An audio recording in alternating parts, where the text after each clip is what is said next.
Hello friends! I got to go to New York Comic Con and I interviewed Luc Baghadoust and Raoul Barbet of Don't Nod, the team working on Life is Strange. We talked all about episodes 1 through 4. There will definitely be spoilers for those episodes if you haven't played them yet, but we don't talk about episode 5, so there's no need to worry about anything of that being spoiled. I apologize for the sound quality in the interview. We were in a very noisy room and I didn't have like a mic that I could get right up close to them, so there's some background noise and I'm sorry if it's hard to hear. And in case you want to listen on the go, I also put the audio of the interview up on SoundCloud, soundcloud.com/gameswithfriends, so you can listen to that and you can even download it if you want. My fucking video camera died during the interview. I was not paying attention to it. I didn't realize how low the battery is getting. So there's an awkward like cut right towards the end and we switched to my phone's camera to sign off. So sorry about that. It was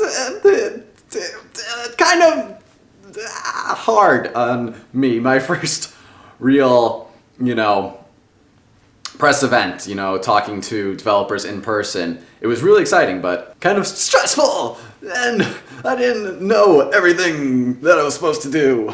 But it was really fun, and I want to thank the two of them so much for taking the time to talk to me, and of course I want to thank Square Enix for inviting me to their press event. It was awesome. And there's going to be a Rise of the Tomb Raider video preview on this channel, and I did a written preview of Deus Ex Mankind Divided that you can read on gambitcon.com, and I'll also have a written preview of Hitman going up in the next day or so, also on gambitcon.com, and you can find links in the description for this video and all videos in case you're ever curious to see some of my written work. So enjoy, friends! Hello, I'm Kyle. Would you guys like to introduce yourselves?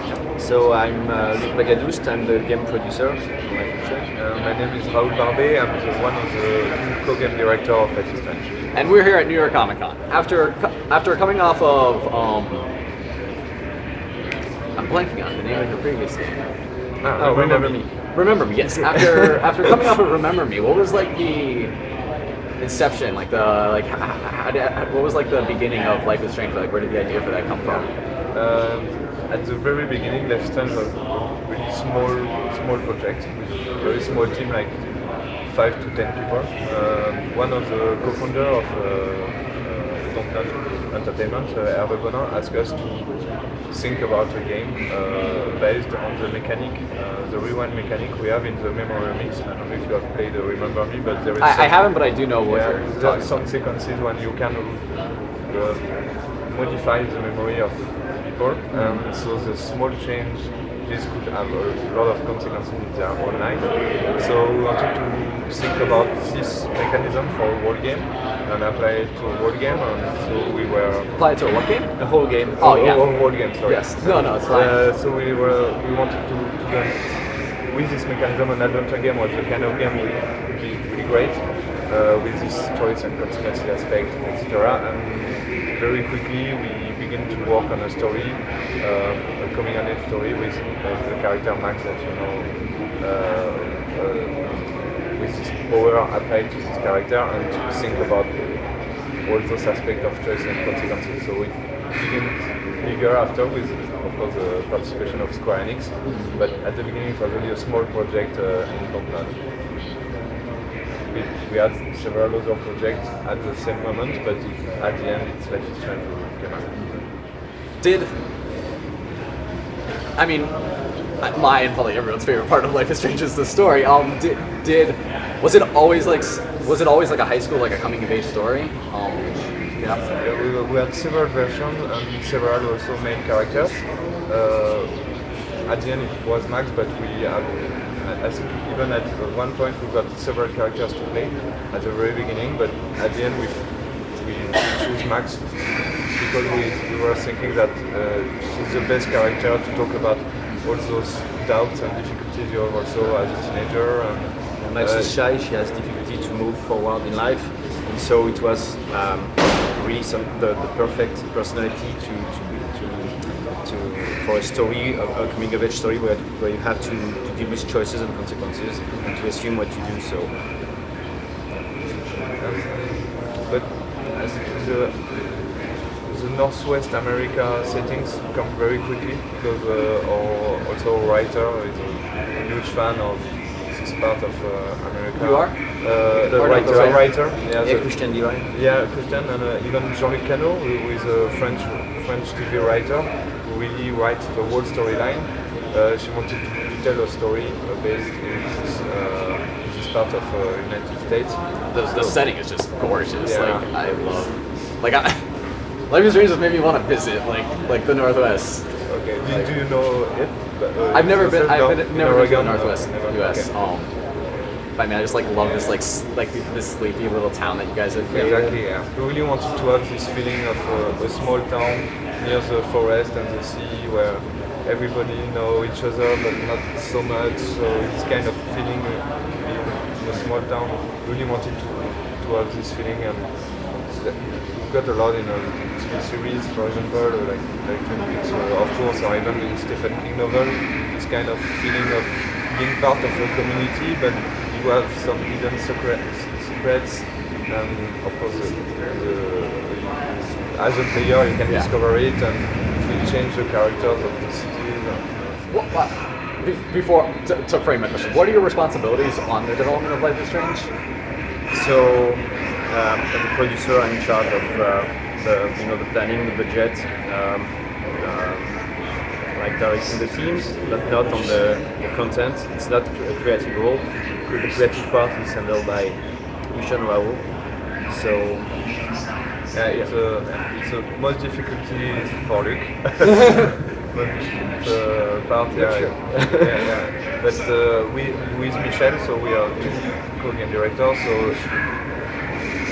it's like handling the team and make sure that because when you got a whole team, usually not so many. We are like 40. with the team size between 40 and 60 at the maximum.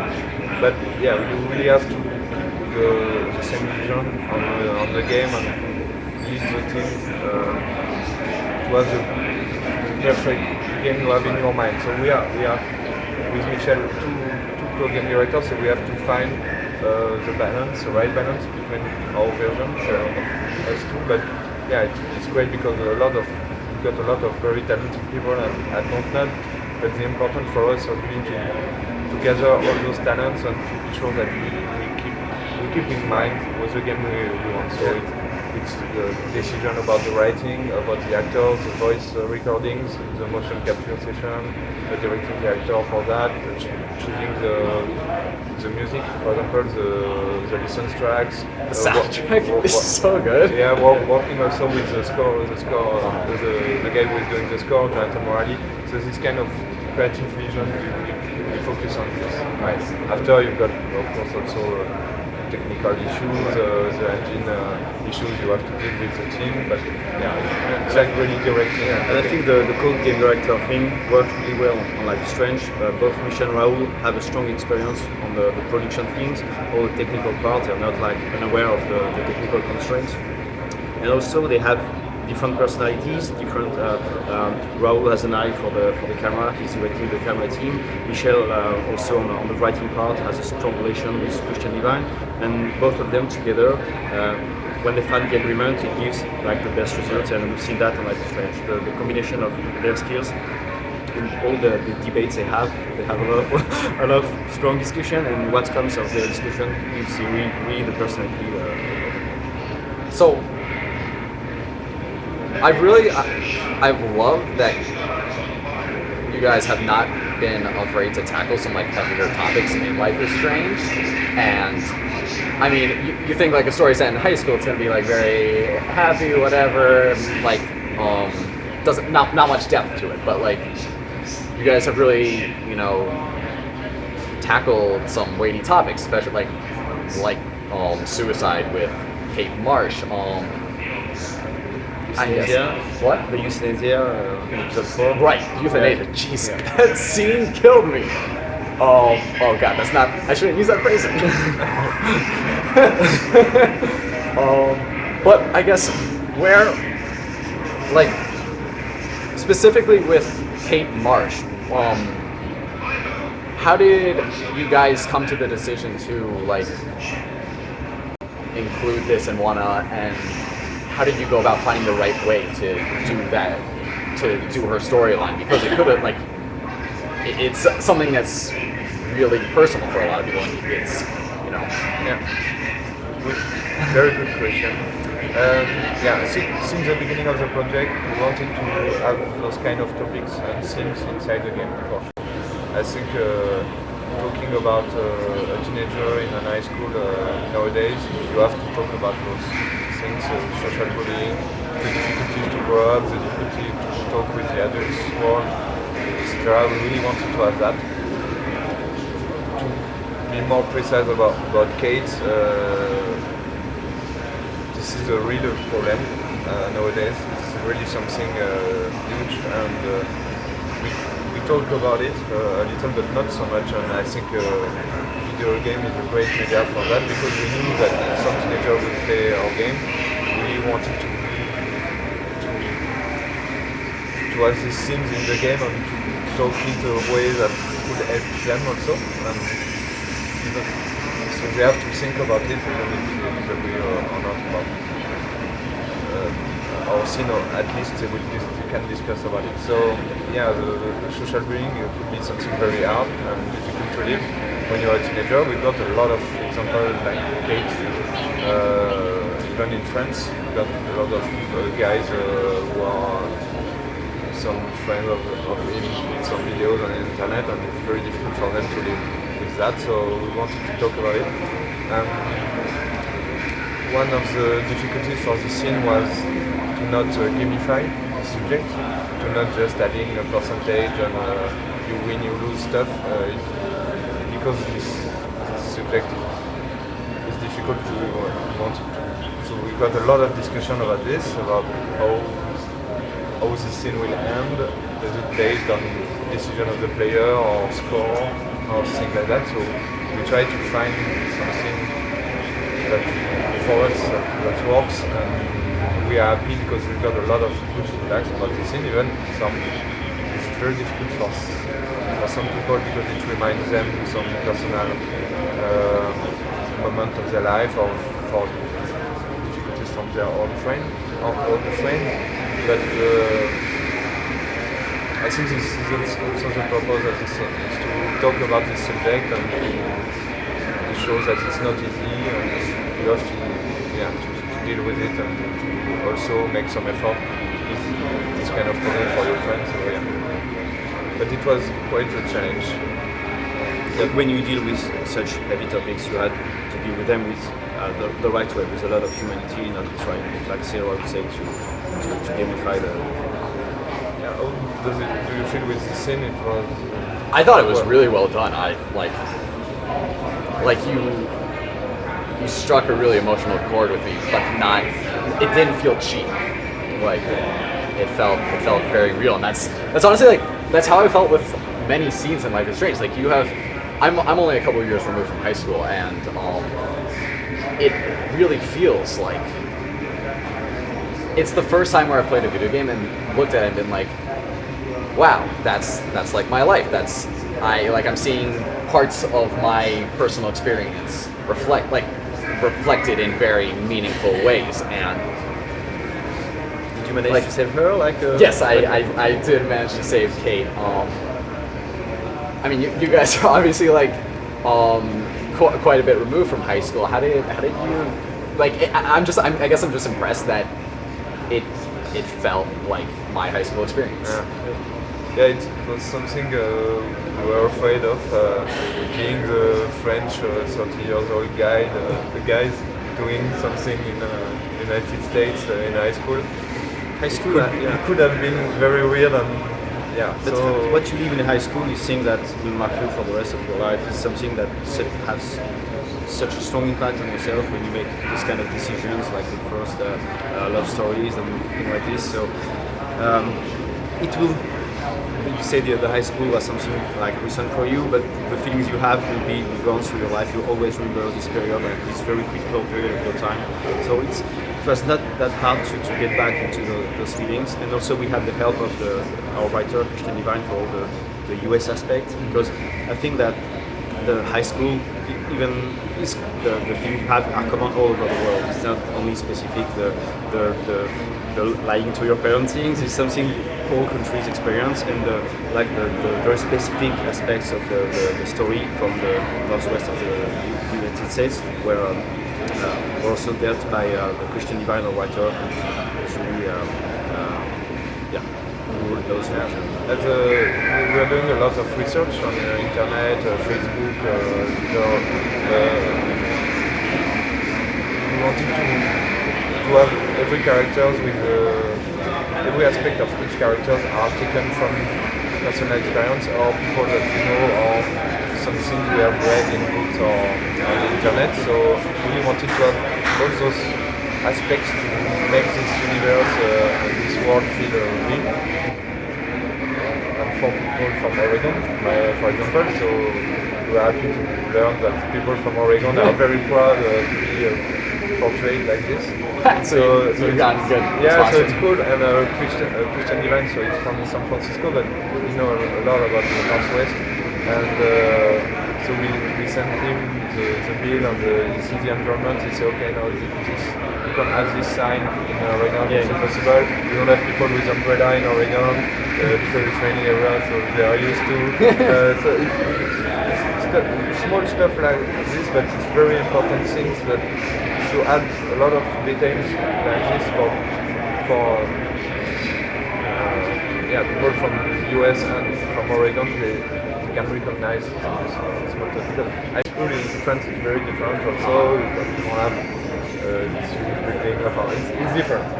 So yeah, we really wanted to be sure that we're doing portray the right way. How did you guys go about getting that just remarkable dynamic between Max and Chloe? Like how, like it's like even as someone who's played the game, it's almost indescribable, but it just feels so good, and they just work so well together in every scene. Like, how did you go about either with the writing or the actors or whatnot? How did you? I think it's a lot of small things together which works.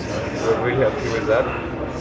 It would be the writing for sure from Christian, which is very accurate and know how to deal with the fact that at the beginning you will hate Chloe a little. Because I'm sorry, what? You can hate Chloe a little. Hate. Hate Chloe a little. Yeah, hate. I have to work on my hate. No worries. Hate Chloe a little because it's kind of friend that you would choose to do something different and say, no, I don't want to be like this, but no, I like the way that she will bring me to do something I don't want to do. She resonates with the story, with the personality of Max. What you told me earlier in the very early stages of the project, when it was defined that Max is the lead character, the whole game made sense at some point when you decided that Chloe would be the second main character, because she's like the yin and yang, with Max. Max is shy, Chloe is like the whole, how do you say the word? I don't know, extraverti in English. Yeah, but She has like kind of like an explosive personality almost. Exactly, like, explosive is the right word. And yes, and so the way Christian deal with this relation and the evolution of the change on Chloe's character and between Max and Chloe relation is very well written, and of course we've got great voice actors also. I think they are incredible. They did a great job. Anna and Ashley are just incredible when they play together. It's really something, and you will see in the next episode if Max, I think Anna is Hannah tells the story, and it's really impressive all this work on the voiceovers, because first we received the castings from Blind Light, the company we work with. We received several Maxes, several Chloes. So Max felt really right. We felt the personality when we heard her voice, and we read recently in an interview she made that she thought, going back from the casting part, that she had missed totally, that she would never choose. But in fact, it worked really well. And Ashley Birch, the same way, she was so amazing as Chloe. the way she spoke really fast, it felt all natural, and we felt like for most a lot of scenes it would be great to have them recording both at the same time. So did you have them in the studio at the Yes, same time? because sometimes video games, it costs more money, more time to have these kind of dual mic sessions. But some really important scenes, we couldn't imagine having the scene without dual mic. So we tried at first one, it was working so well, we decided to renew the experience, like the Max and Kate dialogue for the suicide. They were both at the same time in the studio, in the sound studio, and it gives a bigger energy to the scene. So, and it's funny when you hear Max and Chloe working together.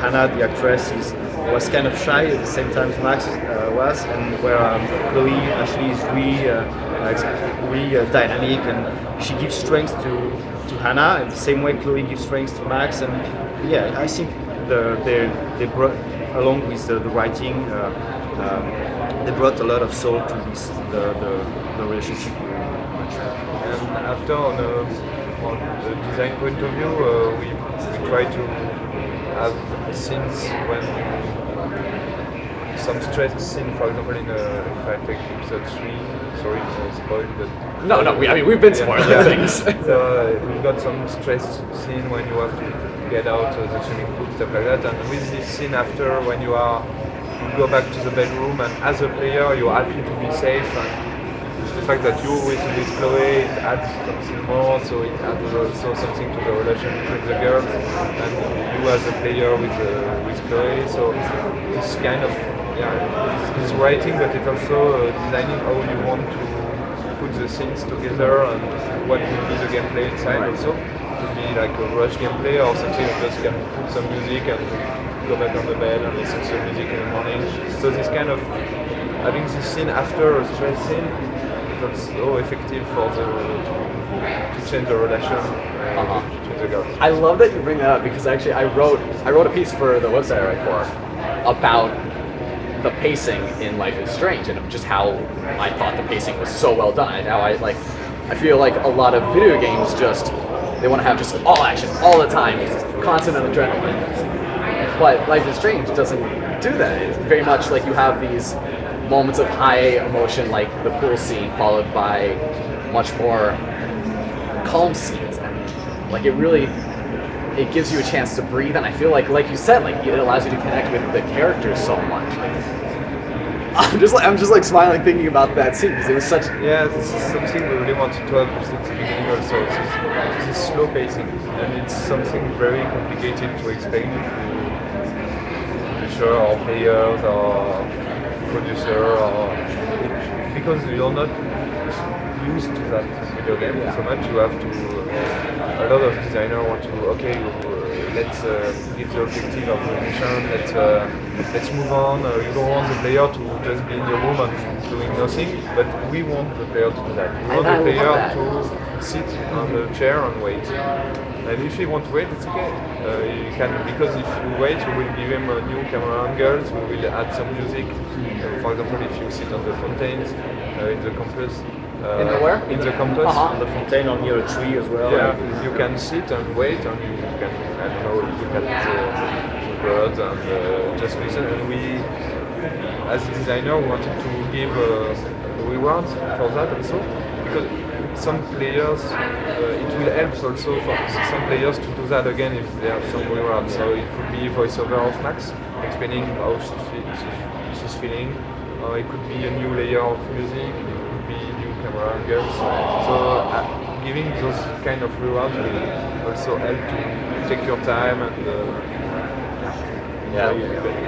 And like Raoul said, it was not something easy to explain at first.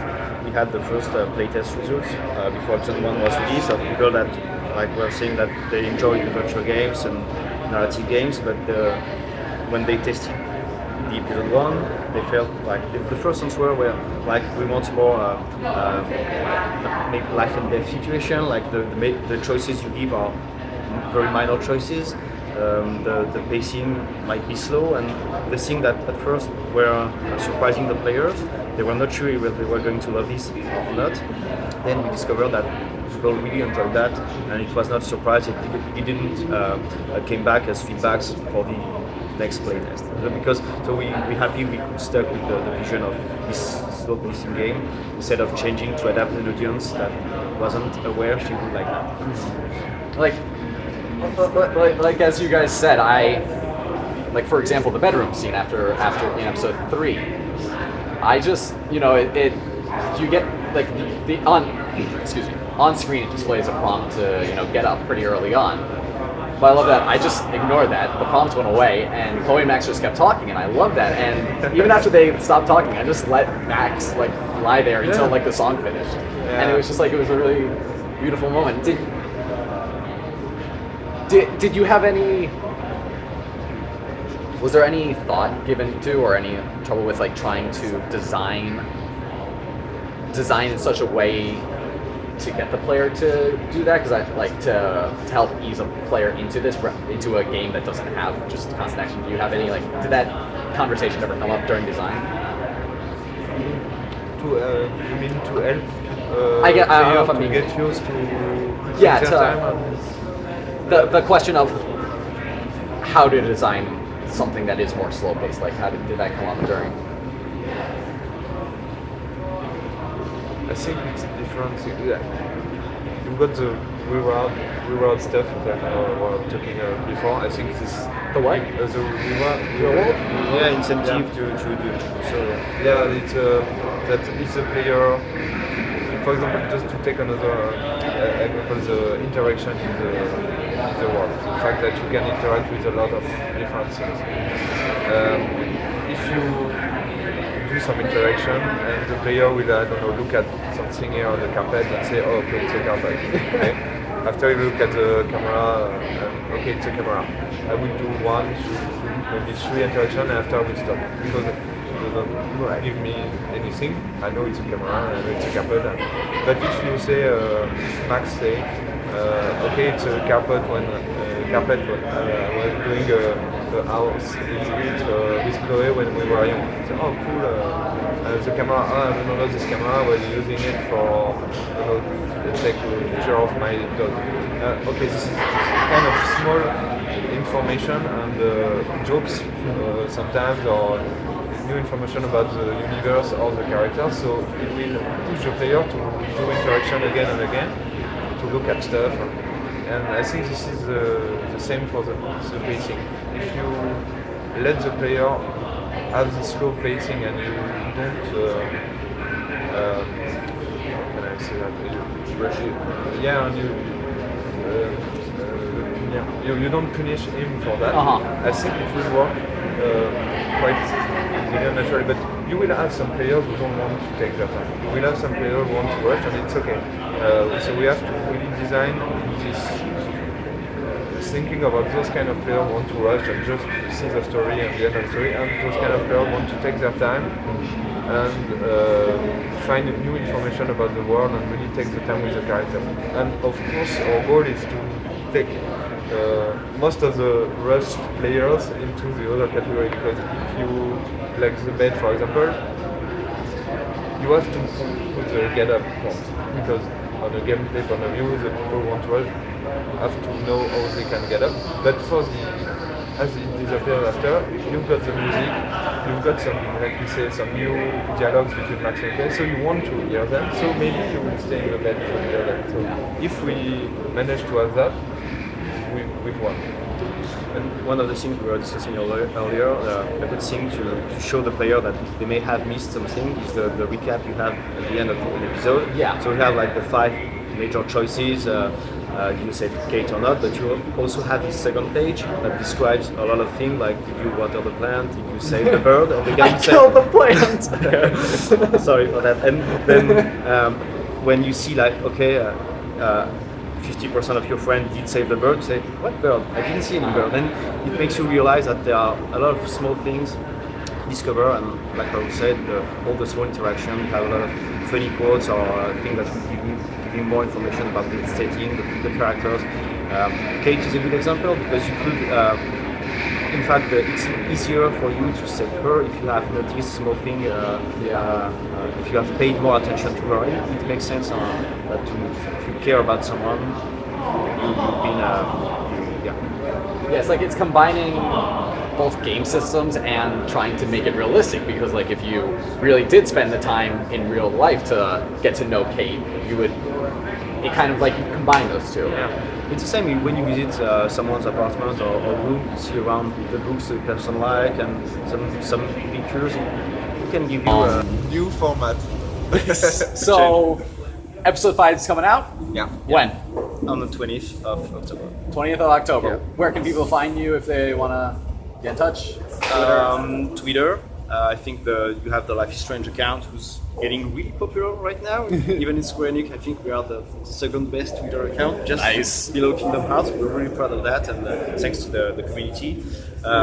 So you have the Don't Nod Entertainment account as well. Michel, the co-game director, is starting to get really famous on Twitter. I have a Twitter account as well. I say some boring and stupid stuff sometimes. You can check it. Put it right here. Yeah, and also Raoul is kind of the dough. Twitter No, resistant. it's like the dough in Life is Strange, that the phantomatic thing. You can try to find it and it escapes from your site.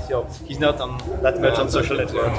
It's more precious. But I'm Yeah, following thanks to Luc and Michel because they are. we share with him all the cool fan art we Yeah. receive. All right. Thank you Yeah, so much. Thank I you am for your support so much and looking the forward to fan art. episode 5. Thank Cool. you so much for the fan art, also all the stuff we discover every day. Yeah. Yeah. So let us know crazy. your thoughts when you finish. Oh, I playing definitely will. episode I'll be writing. I hate you guys. So yeah, you can find me on Twitter at TotallyKyle95 and subscribe to Games with Friends. See you around, friends. Bye. Bye.